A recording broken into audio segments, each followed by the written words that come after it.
कृष्ण अध्याय 8 अक्षर ब्रह्मयोग भगवत प्राप्ती। अर्जुन वाच अर्जुनाने विचारले, हे पुरुषोत्तम, हे भगवान, ब्रह्म म्हणजे काय? आत्मा म्हणजे काय? सकाम कर्म म्हणजे काय? ही भौतिक सृष्टी म्हणजे काय? आणि देवता कोण आहेत? हे सर्व कृपया मला सांगा. हे मधुसूदन, यज्ञाचा अधिपती कोण आहे आणि या देहामध्ये तो कसा निवास करतो आणि भक्तिमय सेवेमध्ये युक्त झालेले पुरुष मृत्यूसमयी तुम्हाला कसे जाणू शकतात?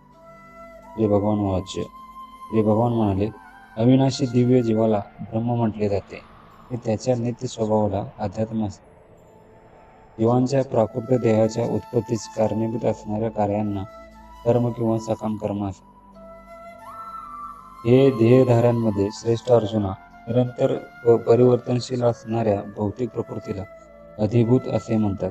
चंद्र सूर्यासारख्या देवदेवतांचा समावेश असणाऱ्या परमेश्वराच्या विराट रूपाला अधिदैव असे म्हणतात.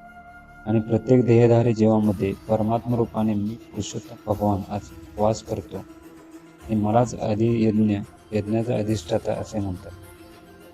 आणि अंतकाळी केवळ माझे स्मरण करीत जो आपला देहत्याग करतो तो तात्काळ माझ्या प्रकृतीची प्राप्ती करतो, यात मुळीच संशय नाही.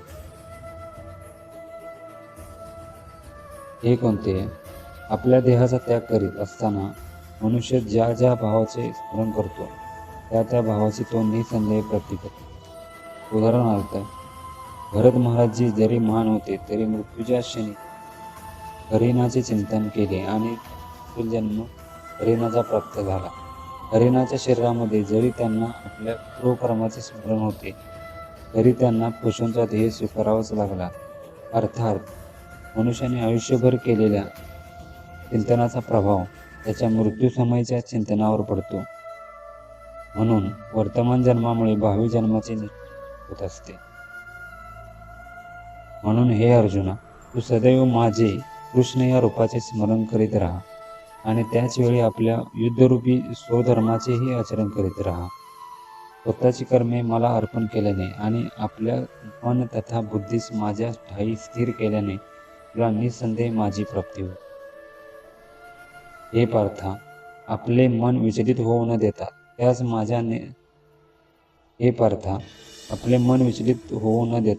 त्यास माझ्या निरंतर स्मरणामध्ये युक्त करून माझे अर्थात परमपुरुषाचे जो ध्यान करतो तो निश्चितपणे माझी प्राप्ती करतो.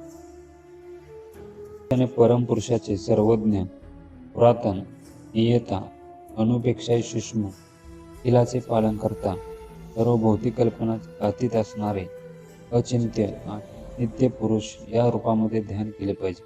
परमपुरुष भगवंत सूर्याप्रमाणे तेजस्वी असून भौतिक प्रकृतीच्या पलीकडे अर्थात दिव्य आहे. जो मनुष्य अंतकाळी दोन्ही भुवयांमध्ये प्राणवायू स्थिर करतो, योग सामर्थ्याद्वारे अविचलित मनाने पूर्णपणे भक्तिभावित होऊन भगवत स्मरण करण्यामध्ये युक्त होतो, त्याला निश्चितच भगवंताची प्राप्ती होते.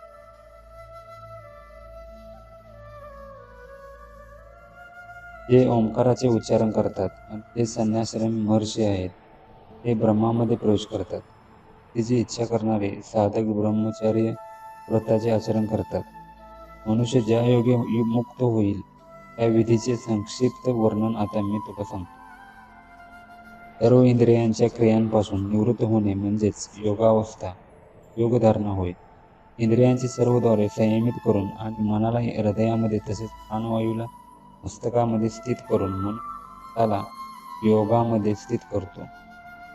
योगाभ्यासामध्ये स्थिर झाल्यावर परमपवित्र ओंकाराचे उच्चारण करीत जर कोणी भगवंताचे स्मरण केले आणि आपल्या देहाचा त्याग केला तर त्याला निश्चितच आध्यात्मिक लोकांची प्राप्ती होते.